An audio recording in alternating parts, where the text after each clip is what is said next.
Okay, students, let's talk about Skill 9, observational and experimental um, sampling and assignment. So we have this question posed to us. Last year, a local high school offered an after-school SAT prep class that students could volunteer to take. 44 students took the course, and then they took the SAT. The average SAT score for this group was 1220, and then the average SAT score for the students who didn't take the prep course was 1050. So the first question is this situation observational or experimental, and explain why. Um, the condition I'm going to give you here, it says it's an observational because they weren't forced to take the course; they were volunteered for it. So we can define an observation study as something that is without a treatment. I'm going to call it no treatment imposed, or there's no conditional. We're not making them take this course. It was voluntary. Number two is identify the explanatory variable and the response variable.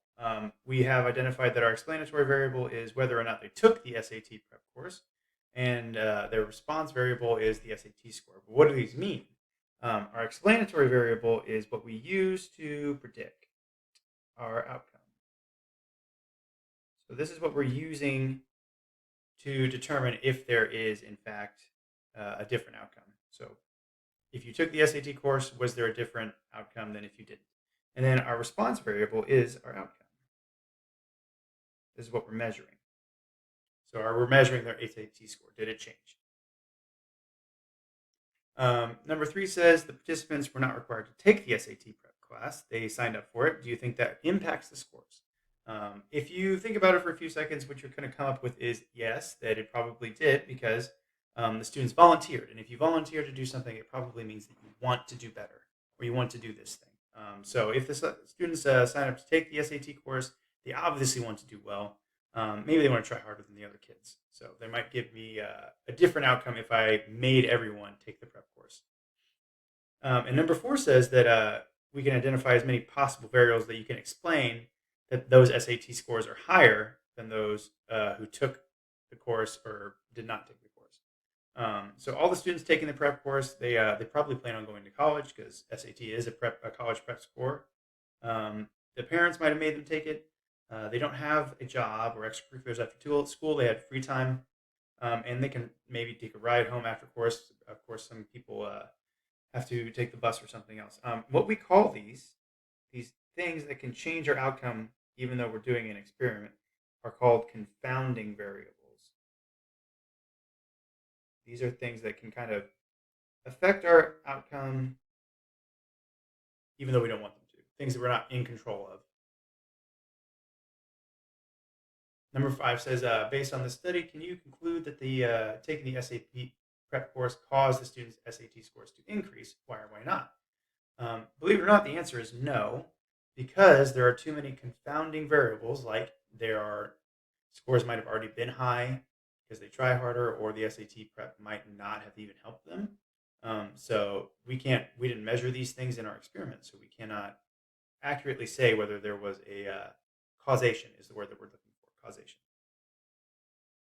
So let's move forward. Here are six other studies, six for investigating whether or not this SAT course, this prep course, is effective. And we're going to take a second here and go through each of them, and then we're going to give them a conclusion. So we have these C, E, A, and D, A, B, C, D, E, F, essentially, of general statements that we can apply to these experiments. And I will go ahead and pull those up in just a second. Okay, so we have our little answer section here, A, B, C, D, E, and F. And I'm going to go through and work through a thought process that will help you arrange these things, okay? I'm going to think of all of these in terms of, are they a random sample? And are they randomly assigned? They have random assignment. Okay?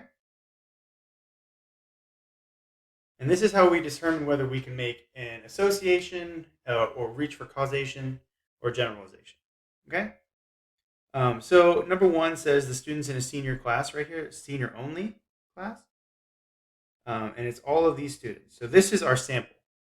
This is our sample. We can only use this applied to students in our in this class. And is it a random sample? No. We're choosing the kids in this senior only class. And it asks them whether or not they took the SAT prep course, and then it divides them into groups based on their answer. It's based on their answer. It's not randomly assigned. So is this randomly assigned? No. You get your assignment based on your answer. So let's try the second one. The random sample of seniors from your school. Again, so that is going to be a random sample. It literally tells you random sample of seniors. Okay, so not everyone. We're going to take a smaller sample. And this is going to apply for all seniors in your school now, because our sample is going to be part of our population. And then it says, ask them whether or not they took an SAT prep course and divide them into 2 groups based on their answer. Based on their answer. So we're not randomly assigning them. We're not randomly assigning them anymore. So our answer is going to take that into account. For number 3, we select a random sample of students who have their SAT score from, or who've taken the SAT from their school, and ask them to participate in a study. We ask them whether or not they took an SAT score, and then divide them into 2 groups based on their answer. So we're dividing them based on their answer. No. And our random sample is students from the school. So that means that we can apply this to all of our students at this school. This is still a random sample, so that's important. This is how I'm ciphering through these answers, okay? And number 4 says, get all the students in a senior-only class to participate in a study. Randomly assign half of the students to take an SAT prep course, and then have half of the remaining half not take the SAT prep course, and then they have them take the test again. So we are not randomly assigning these, or we're not randomly sampling. We're taking all of our students, but we are randomly assigning them. So that should help us reach for causation here, reach for our causes right here. So what you should be seeing here is a pattern. If we do not randomly sample, then it will only apply, our experiment will only apply to students in that group or in that population it's no longer a sample. If we do randomly sample, then we can apply it to a bigger group or whole population. Number 5 says select a random sample of seniors from your school to participate in a study, and randomly assign half of those students to take an SAT prep course, and have the other half take an SAT prep course, or not take the SAT prep course, and then have them take it again. So again, we are randomly sampling. It says random sample, so that is a random sample, yes. And then a random assignment, so that is also a yes. And what this does is it allows us to apply this to our population. But our population is only seniors, because remember, we took a sample of seniors. We didn't take a sample of the school, just the seniors. So we can apply this to all seniors at the school, our whole population, and we can reach for causation. We can reach for a cause. We can see if this prep course is actually causing an increase in scores. And then 6 says random sample of students who have taken the SAT from your school. So we have a random sample. And they randomly assign half of those students to take a prep course, and then the other half do not take the prep course and have them take it again. So they are randomly assigning and random sampling. So number 6 is how we reach for the whole school, our whole school. That's where we took our sample from. So we can apply that to our whole population. And we can then reach for a cause because we have randomly assigned our experiment. Go ahead and take a second to read over the A, B, C, D, E, and F and how they were applied, and then use your random sample, random assignment sort of table here to justify why you put them there. Okay, so moving on, let's talk about our big ideas here. Well, this lesson has a few. The first thing we're going to talk about is random assignment. So we've talked about random sampling. Random sampling is taking a random sample from a population and using that to apply the whole. Random assignment is splitting up those groups inside your sample into roughly other equivalent groups.